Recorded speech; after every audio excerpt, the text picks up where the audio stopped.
समुद्र की दुनिया आपकी और हमारी सोच से बेहद परे है। यहाँ इतनी अलग अलग प्रजाति के जीव अपना बसेरा बनाए बैठे हैं जिनके बारे में हमें कोई जानकारी नहीं है। समुद्र के नीचे अनआइडेंटिफाइंग सी मॉन्स्टर से लेकर ग्रेट व्हाइट शार्क तक आज हम कुछ ऐसे समुद्री जीवों की बात करेंगे जो खतरनाक होने के साथ साथ बेहद रहस्यमयी है। इस लिस्ट में सबसे पहले बात करते हैं न्यूजीलैंड सी मॉन्स्टर की। समुद्र में अनोखी स्पीशीज का दिखना तो आम बात है, लेकिन न्यूजीलैंड के पुखेनिया बीच में एक अतरंगी सा सी क्रीचर मिला जिसकी शारीरिक बनावट काफी अलग थी। इस मरीन क्रीचर का सर काफी बड़ा था, जबकि मुंह में दानवों जैसे तेज धारदार दांत थे। इसके शरीर की लंबाई 9 मीटर की रही होगी। पुखेनिया बीच पर मृत पड़ा इसका शरीर डिकम्पोज होना शुरू हो गया था और शरीर से आंख भी गायब थी। बीच पर आने वाले दर्शकों की सोच थी कि शायद ये कोई प्रीहिस्टोरिक जीव हो सकता है, लेकिन असल में ये एक मरीन लॉबस्टर भी हो सकता है। रिसर्चर्स के लिए इस प्रजाति का पता लगाना एक मुश्किल टास्क था। बिजार क्रीचर की वीडियो देखकर कुछ लोगों का मानना था कि ये विशाल मोरी इल्स हो सकती है या फिर ये एक सॉल्ट वाटर में पाया जाने वाला क्रोकोडाइल भी हो सकता है, लेकिन लोकल मैमल एक्सपर्ट्स का कहना है कि ये बॉडी किलर व्हेल ओर्का की हो सकती है क्योंकि इसका आकार क्रोकोडाइल और मोरी इल्स से कहीं बड़ा है। हम सभी जानते हैं कि किलर व्हेल्स का साइज काफी बड़ा होता है और वो समुद्र के किसी भी कोने पर पहुंचने की क्षमता रखती है। आमतौर पर ये पोलर रीजन में रहती है, लेकिन इसे इक्वेटर वाले इलाके में भी जाने में कोई दिक्कत नहीं होती। इसके अलावा किलर व्हेल्स बहुत सारी मछलियों को अपना भोजन बनाती है, इसलिए मछुआरे भी ज्यादातर इसी प्रजाति पर वार करते हैं और इसे मार डालते हैं ताकि समुद्र में बाकी मछलियों की संख्या बरकरार रहे जिन्हें पकड़कर ये मुनाफा कमा सके। आम लोग शारीरिक बनावट से इस जीव को व्हेल बता सकते हैं, लेकिन वैज्ञानिकों के नजर से इस समुद्री जीव का पता लगाना मुमकिन नहीं है क्योंकि इसके शारीरिक अंग डिकम्पोज हो चुके हैं। उनका कहना है कि ये गुत्थी शायद कभी नहीं सुलझ सकती कि इस बीच पर पाया गया ये जीव कौन सा है। शार्क बिकम्स बेट। इस लिस्ट में दूसरा सी क्रिएचर व्हाइट शार्क है। ऑस्ट्रेलिया में वैज्ञानिकों ने 9 फुट बड़े व्हाइट शार्क पर अपने डिवाइस को टैग किया ताकि उनके मूवमेंट्स को अच्छे से अध्ययन किया जा सके, लेकिन वो ये नहीं जानते थे कि उनकी ये योजना बर्बाद हो जाएगी। दरअसल ऑस्ट्रेलिया के सी वाटर्स का अध्ययन करने के लिए और समुद्र में नई प्रजातियों का पता लगाने के लिए वैज्ञानिकों ने अल्फा नाम के फीमेल व्हाइट शार्क में डिवाइस को प्लेस कर दिया था, लेकिन शार्क इस डिवाइस के आसपास कहीं नहीं थी। ऐसे में इस सवाल का उठना लाजमी था कि आखिर शार्क के साथ क्या हुआ और वो कहाँ है, साथ ही डिवाइस उस जीव से कैसे अलग हुआ। हालांकि वैज्ञानिकों ने उस शार्क का पता लगाने की बेहद कोशिश की, लेकिन ये रहस्य उलझता ही चला गया और वैज्ञानिकों को कभी समझ नहीं आया कि आखिर डिवाइस समुद्र के किनारे तक कैसे पहुंचा। दरअसल जहां इस डिवाइस को शार्क में प्लेस किया गया था वो जगह समुद्र से 4 किलोमीटर दूर थी और किनारे पर मिलने से पहले वैज्ञानिकों ने इसको डीप सी में ट्रेस किया था। तब शायद ये मछली से अटैच रहा हो, उसके बाद मछली को शायद किसी समुद्री जीव ने अपना शिकार बनाया हो। लेकिन वैज्ञानिकों को ये फैक्ट सबसे ज्यादा हैरान करता है कि आखिर ऐसा कौन सा जीव था जो 9 फुट लंबी शार्क से भी बड़ा रहा होगा। एक्सपर्ट्स को इस गुत्थी का एक ही जवाब मिलता है कि शायद उतनी बड़ी शार्क का शिकार किसी व्हाइट शार्क ने किया होगा जिसका आकार 16 फीट रहा होगा। कुछ वैज्ञानिकों का यह भी मानना है कि हो सकता है कि दूसरी व्हाइट शार्क ने 9 फुट लंबी शार्क पर हमला किया हो, जिसके साथ ही ये डिवाइस अपनी जगह से निकल गया हो। लेकिन असल कहानी क्या है वैज्ञानिक नहीं जानते। The loneliest whale in the world.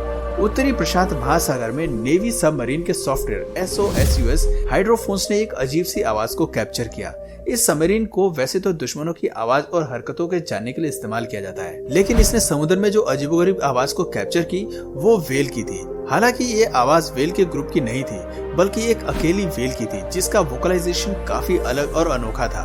बहुत ढूंढने पर भी व्हेल नजर नहीं आई, लेकिन उसका गाना साफ सुनाई दे रहा था। लोगों ने इस जीव का नाम लोनलीस्ट व्हेल रखा। सबमरीन में कैप्चर हुआ इस व्हेल का गाना सभी व्हेल से अलग था। BBC की स्टडी बताती है कि आम व्हेल्स की फ्रीक्वेंसी 10 से 40 हर्ट्ज होती है, लेकिन इस व्हेल की फ्रीक्वेंसी 52 हर्ट्ज दर्ज की गई है। आज तक किसी भी व्हेल की फ्रीक्वेंसी इतनी हाई रिकॉर्ड नहीं की गई। यही वजह है कि लोगों ने इसे लोनलीस्ट व्हेल का नाम दिया है। कुछ लोगों का मानना है कि इसे शायद किसी प्रकार की डिसेबिलिटी हो सकती है, जिसके चलते इसकी आवाज बाकियों से काफी अलग है। वैज्ञानिकों की एक टीम और रिसर्चर्स ने इस व्हेल को ढूंढने के कई प्रयास किए। अपने इस सर्च ऑपरेशन में उन्होंने सोनार बॉयस टेक्नोलॉजी का भी इस्तेमाल किया। सर्च ऑपरेशन को 12 साल तक चलाएगा, लेकिन वैज्ञानिकों के हाथ कुछ हासिल नहीं हुआ। ये व्हेल हमेशा वैज्ञानिकों की पहुंच से बाहर रही। थक हार के आखिर में वैज्ञानिकों का मानना था कि ये हमारे लिए स्वीकारना बड़ा मुश्किल है, लेकिन समुद्र में इसकी जैसी दूसरी सदस्य मौजूद नहीं है। एक फिल्म मेकर ने इस व्हेल के ऊपर डॉक्यूमेंट्री बनाने की भी सोची। इसके लिए उन्होंने समुद्र के नीचे माइक्रोफोन्स के जरिए व्हेल्स को लोकेट करने की कोशिश की, लेकिन इतने बड़े समुद्र में व्हेल को लोकेट करना कोई आसान बात नहीं है। अक्सर इस तरह की फ्रीक्वेंसी कई किलोमीटर ट्रेवल करती है, जिससे इनकी सही लोकेशन रिवील नहीं हो पाती। फरी रशियन सी क्रिएचर। रशिया के सी शोर पर जब एक अजीब सा जीव पाया गया तो वैज्ञानिकों में इस स्पीशीज को जानने की इच्छा हुई। ये समुद्री जीव देखने में एक ह्यूज सी फिश जैसा था, जिसके शरीर पर बहुत सारे फर और लंबी सी बीक थी। कुछ लोगों का मानना था कि ये डॉल्फिन हो सकती है, वहीं कुछ का कहना था कि ये डीफ्रॉस्ट मैमोथ हो सकता है। आपको शायद लगे कि ये पता लगाना आसान रहा होगा, क्योंकि इस जीव की शरीर की बनावट काफी अलग है, लेकिन ये मामला थोड़ा पेचीदा था। कुछ एक्सपर्ट्स का मानना है कि ये एक सी मॉन्स्टर हो सकता है। समुद्र के सी शोर पर जब ये जानवर मिला तो ये थोड़ा सा डिकम्पोज हो गया था और इसके शरीर के कई हिस्से बाकी जीवों का भोजन बन चुके थे। मेरीन एक्सपर्ट्स ने इस जीव के शरीर की लंबाई को इंसान की लंबाई से 2 गुना ज्यादा बताई, लेकिन वैज्ञानिकों को सबसे ज्यादा हैरान जीव के फर और लंबी बीक ने किया।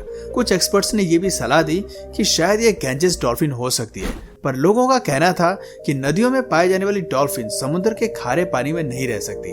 ऐसे में फिश का इतनी दूर तक पहुंचना संभव नहीं है। कोई भी फ्रेश वाटर डॉल्फिन भारत से रशिया तक सफर तय नहीं कर सकती और अलग मैरीन हैबिटेट में सरवाइव भी नहीं कर सकती।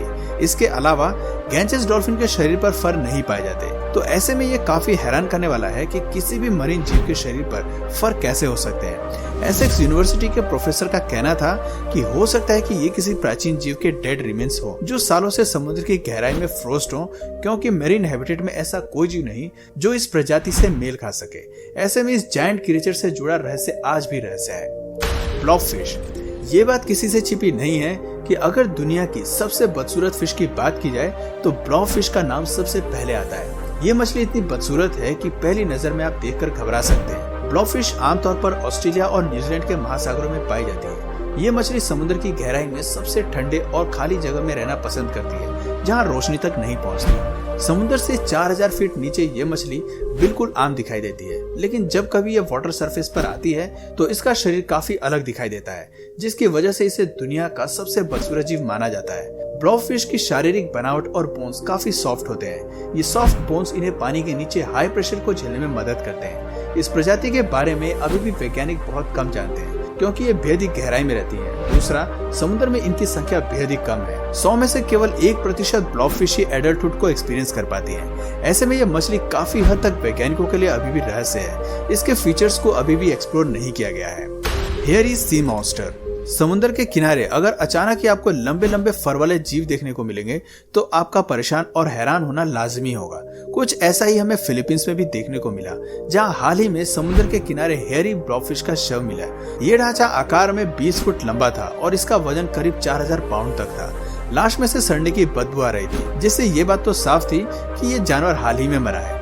ब्लॉबफिश के बाहरी हिस्से में मौजूद लंबे बालों को लेकर वैज्ञानिकों का कहना था कि ये इसके शरीर के मसल्स हैं जो पूरी तरह डिकम्पोज हो चुके हैं और इसलिए बालों की तरह ये नजर आ रहे हैं। हालांकि हेयरी मॉन्स्टर्स का इस तरह बीच पर दिखना कोई बड़ी बात नहीं है। इंडोनेशिया में भी कई बार लोगों को समुद्र किनारे ऐसे जीव देखने को मिले हैं, लेकिन हाल ही में 40 फीट लंबा समुद्री जीव इंडोनेशिया के किनारे पर पाया गया, जिसे लोगों ने स्क्वैड की प्रजाति से जोड़ दिया था। हालांकि हैरानी की बात है कि ज्यादातर स्क्वैड लंबाई में 16 फीट तक बढ़ते हैं। किसी स्क्वैड का 40 फीट लंबा होना नामुमकिन है। ऐसे में यह आज तक रहस्य बना हुआ है कि इतने बड़े शरीर वाले जीव आखिर कौन सी प्रजाति के हो सकते हैं और आकार में इतने बड़े कैसे हैं। क्या समुद्र में आज भी इतने बड़े साइज के जीव जीवित हैं, जैसे कि हमें प्रीहिस्टोरिक पीरियड में मिलते थे? खैर, इस सवाल का जवाब किसी के पास नहीं है। दोस्तों, आपकी इस बारे में क्या राय है, कमेंट करके जरूर बताएं। तो दोस्तों, आज की वीडियो में बस इतना ही। अगर इस वीडियो से आपको कुछ नया जानने या सीखने को मिला तो प्लीज इस वीडियो को एक लाइक करके अपने फ्रेंड्स और फैमिली में से जरूर शेयर करें।